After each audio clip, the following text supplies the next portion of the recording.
The Golden Age begins. They called it the Golden Age, a time when earth and sky finally seemed to find a shared rhythm, after the fatal tear that had erased the reign of Uranus.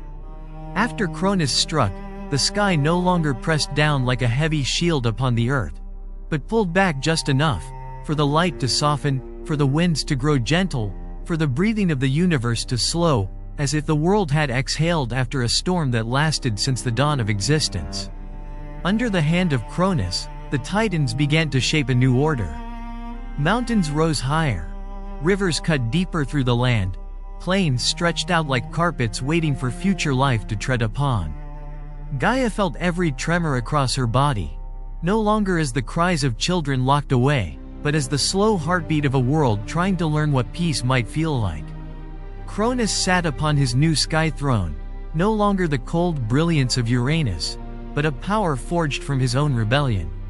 He looked down at the universe beneath his feet, saw the Titans rooted like pillars, holding sky and earth apart so they would not tear at each other again. In those early days of the Golden Age, harvests grew full, and time flowed like honey slipping slowly from the rim of a jar, unhurried, unbroken. The first beings felt the steadiness of day and night, of wind and rain, as if the universe had finally chosen a heartbeat for itself. Cronus believed he had achieved what Uranus never could, to keep balance with his own hands, not with fear. He did not hide the earth from the light, did not throw Titans into darkness, but let them walk the world as guardians of this new order. Yet somewhere within the silence of the heavens, the faintest echo of the past still lingered. At times Cronus lifted his gaze to the empty height that had once been the seat of Uranus, and for a brief, unguarded moment, he felt something he would never dare to name, the knowledge that the one who topples a throne can slowly become the shadow he once despised. The Golden Age drifted on in tranquil light, but beneath that calm glow, the universe never forgot the law that had already claimed Uranus, that no sky throne lasts forever. And in the midst of its most peaceful days, the seed of a new warning was quietly taking shape for Cronus. Rhea, mother of the gods. At the dawn of the Golden Age, when the newborn light laid a thin veil of gold across the rising mountains, a gentle presence emerged from the quiet breath of Gaia.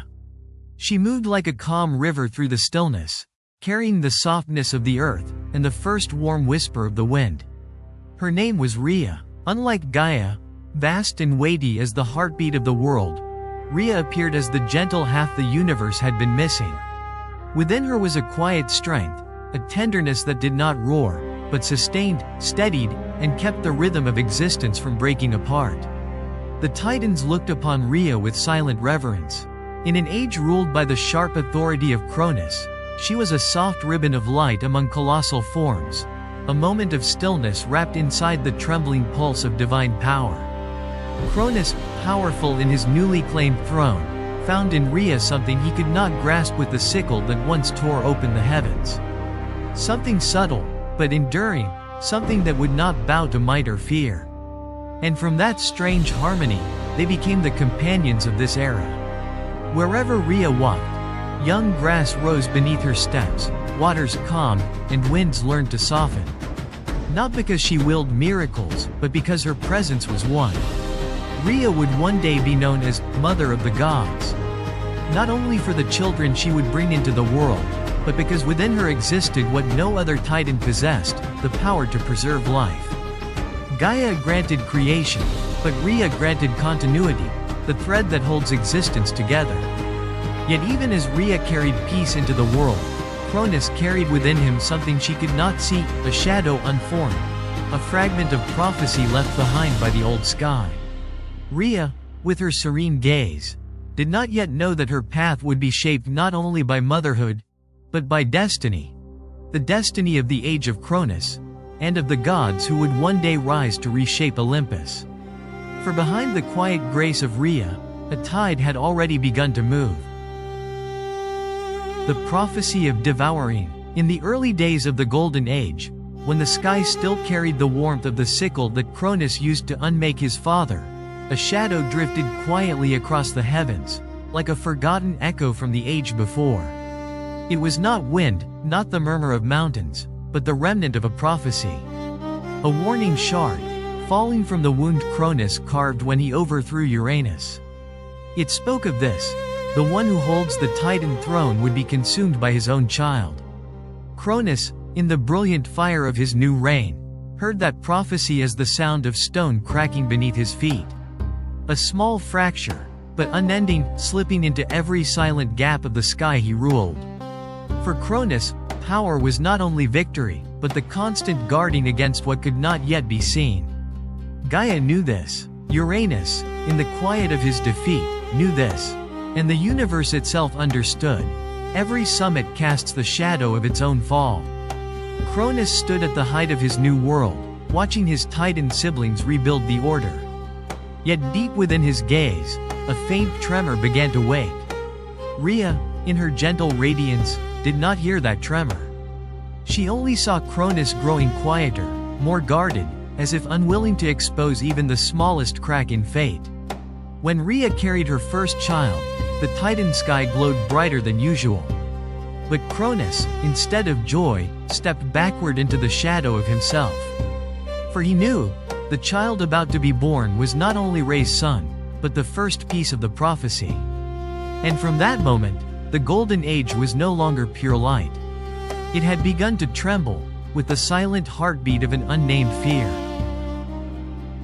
The birth of the Olympians, the prophecy of a child destined to overthrow Cronus, lingered like a small ember at the bottom of Tartarus, slowly rising into the mind of the god of time. Each night, as Cronus looked upon the world he ruled, the nameless dread within him grew, spreading like a shadow stretching across the sky. Rhea, gentle and nurturing, stood beside him with a heart weighed down by sorrow. She carried life within her, and in the depths of her being, she knew that this child, as foretold, might become the one to end Cronus' reign. Yet to her, it was still her child, a life she wished to protect. When their first infant cried, Cronus gazed into those small eyes, and instead of seeing love, he saw the prophecy. Fear seeped into his bones, guiding him toward a cruel decision. Cronus swallowed the child, believing he could devour fate itself. In that moment, the cosmos trembled, and Rhea stood frozen in grief. Then came the second child, and the third, and with each birth, Cronus repeated the same merciless act. Hestia, Demeter, Hera, future goddesses of a new age, vanished the instant they met the light. Rhea wept in silence, while Cronus convinced himself that he had outmaneuvered destiny. But the more children he consumed, the less peace he found. The prophecy did not fade, it widened like a crack across the heavens, reminding him that even as he tried to prevent fate, fate continued its march toward him. When Rhea carried her sixth child, her heart could no longer endure the pain. She could not allow another innocent life to vanish into Cronus' fear. She left the high palace, journeying to the sacred places where Gaia once nurtured early creation, and knelt to beg the Earth Mother to save this child, the one destined to change everything. Gaia listened, and in the murmurs of earth and forest, she revealed a final plan, one only a mother could dare to enact. When the infant was born, Rhea did not hand him to Cronus. She entrusted Zeus to Gaia, and wrapped a heavy stone in swaddling cloth, shaping it like a newborn. Cronus, consumed by terror, never questioned it. He swallowed the infant whole, believing his throne safe for years to come. But deep within the hidden crevices of the world, where Gaia sheltered him, the baby Zeus was nursed by Amalthea, the divine goat, while the Curetes beat their shields in thunderous rhythm, masking every cry. Each beat, each breath, declared that fate could not be swallowed. Cronus looked to the sky, believing he had triumphed. Yet beneath the quiet earth, Zeus grew, carrying the storm, carrying the first echo of thunder, carrying the beginning of the end for the god of time. And from here, the tale leads us onward. Zeus, the child hidden away. Zeus hidden away. That night, the sky lay heavy in a deep, muted blue. Rhea held her newborn child close, his warmth fragile, as if the world might steal it away with a single breath. She knew Cronus would come. He always came, whenever a child was born. In the distance, The footsteps of the Titan echoed through stone, the sound of fate approaching. Rhea looked into her son's eyes, a quiet spark glowing like the first ember of a future yet to rise. "You must live, even if I cannot stay beside you." She pressed a trembling kiss to his forehead. At the sacred caves of Crete, she met Gaia. The Earth Mother placed a stone wrapped in white cloth into Rhea's arms, heavy, silent, and carved with the secrecy of the cosmos. When Cronus demands the child, "Give him this." Gaia's voice was soft, but it shattered Rhea's despair like light through storm clouds. With breaking heart, Rhea handed her true infant, Zeus, to the guardians of Crete. The waves crashed against the cliffs, as though swearing to shield him. When Cronus arrived, his gaze swept the chamber like a predator seeking prey. Rhea offered the wrapped stone, her hands steady, though her heart was falling apart. Cronus swallowed the infant in a single motion. He never realized the child destined to overthrow him had slipped beyond his reach. Zeus, hidden from the king of Titans, began his journey toward destiny. The Rise of Zeus. In the mountain caves of Crete, the wind whispered like the lullaby of the earth. Zeus grew under the watch of gentle spirits, with no throne, no crown, only the vast sky and the endless crash of the sea. Day by day, something powerful stirred within him. No one taught him to command the heavens, yet whenever he looked upward, the clouds shifted, as if the sky itself recognized its child. One afternoon, storm clouds approached from the horizon. Zeus lifted his hand instinctively, and in that instant, light burst across the heavens, the first thunderbolt he ever summoned. The guardians gasped, but Gaia did not. She watched him with the calm certainty of a prophecy unfolding. "Zeus, you have heard the call of the sky." Her voice was soft, but carried the weight of hidden thunder. Zeus clenched his fist, feeling the current of power rushing through him. For the first time, he understood he was not an ordinary child. And for the first time, he wondered, who forced him into hiding, into shadows, far from the world he longed to touch? The question struck like a bolt in his heart. And from that moment on, Zeus began to rise.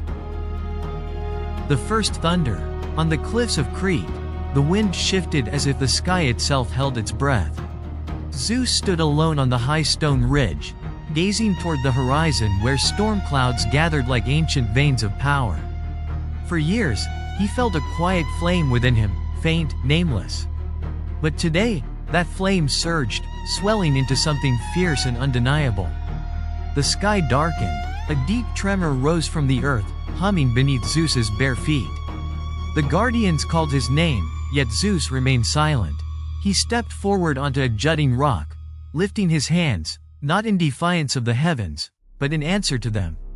As his fingers opened, the air around him tightened. The world seemed to inhale, then stand utterly still. And then, light tore the sky apart. The first thunderbolt struck, not from the clouds, but from Zeus himself. The sound roared across the mountains, echoing like his name etched into the firmament. The guardians knelt, and Gaia closed her eyes in solemn recognition. The child once hidden away, had now summoned the first thunder of the future king of gods. The revolt against Cronus. The echo of Zeus's first thunder still rolled through the cliffs of Crete, yet its impact reached far beyond. From the heights of Olympus to the depths of Tartarus, every titan sensed a shift in the air. Cronus gazed at the heavens, his eyes darkening. He did not know where the bolt had come from, but an old fear stirred, the fear of a child he had never swallowed. In the cave of Crete, Gaia approached Zeus. Her presence was steady, ancient, comforting. "It is time, Zeus. You cannot remain hidden forever." Zeus closed his hand around the air. Through the whistling wind, he could almost hear voices. The voices of siblings swallowed into darkness, the voices of destiny calling. "I must face Cronus, mustn't I?" His voice was quiet, but firm. Gaia nodded. "Not only face him, but free those he has devoured. This war, only you can begin." Zeus turned toward Olympus. A streak of lightning flashed across the sky, answering him. He stepped out of the cave, leaving the shadows of childhood behind. The guardian spirits knelt, honoring him as he passed. From the heights of Crete, Zeus lifted his arm. Thunder cracked open the sky, the first drumbeat of rebellion. And in that moment, the war between the new gods and the old began. The revolt against Cronus had officially ignited. The Titanomachy Part I. The sky dimmed, not with storm clouds, but with the weight of an ancient tension settling over the world. Zeus stood atop Crete, gazing toward Olympus as if staring into an open wound. Deep beneath the earth, Tartarus trembled. The faint cries of swallowed siblings echoed through the stone, heavy as the fate they carried. Gaia appeared behind Zeus, silent as a mountain shadow. This war will not end quickly, Zeus. Not in a day, but over years. It will decide the future of sky, earth, and sea. Zeus nodded, eyes locked on the horizon. I am ready. Gaia touched the ground. The rock split open, and three figures emerged. Hades, Poseidon, and the ancient spirits recently freed. Hades looked at Zeus, burdened yet resolute. We have waited too long for this day. Poseidon raised his newly forged trident, formed from the power of the deep. Thunder, sea, and shadow. Together, we break the Titans. From Olympus, a roar tore through the heavens, Cronus. He now knew the rebellion was no longer whisper. The sky cracked as Zeus launched a spear of lightning upward. Poseidon summoned rising tides. Hades opened the gate of shadows to cut off the Titans' retreat. The first clash erupted. Titans hurled mountains, tearing the sky with raw primordial force. Zeus answered with thunderbolts, Poseidon with storms, Hades with chains of darkness. The earth shook as if it might shatter. And though neither side claimed victory, all understood one truth. The Titanomachy had begun. The Titanomachy Part II. The earth shook so violently, it seemed the world could no longer bear the collision of two ages. Zeus stood at the center of the battlefield, lightning swirling around him like silver serpents ready to strike. The Titans advanced from every direction, towering like mountains, fierce as ancient spirits untouched by time. Cronus led them, his eyes burning with the rage of a king terrified of losing his throne. Zeus, you will never overthrow me. Cronus's voice cracked like grinding stone. Zeus did not answer. He simply raised his hand, and the sky split open. From the depths of Tartarus, the Cyclops emerged, beings that Cronus had once imprisoned. They knelt before Zeus, offering weapons that would shape the future. Thunderbolts for Zeus, the trident for Poseidon, the helmet of shadow for Hades. The moment Zeus gripped the thunderbolt, the world lit up as though a second sun had ignited. The war erupted anew. Poseidon shattered the earth with his trident, raising waves that threatened to swallow the battlefield. Hades slipped into darkness, reappearing behind enemies like a nightmare made real. Zeus faced Cronus. Lightning and darkness clashed, exploding across the sky like falling stars. Cronus roared, unleashing his final strike, but Zeus's thunder reached him first. The battlefield disappeared in blinding light, stretching across the horizon. When the light faded, Cronus was on his knees. Powerless, defeated, his era over. Zeus stepped forward, not with hatred, but with the certainty of destiny. He looked up at the brightening sky, and struck the ground with his thunderbolt. The era of the new gods had begun.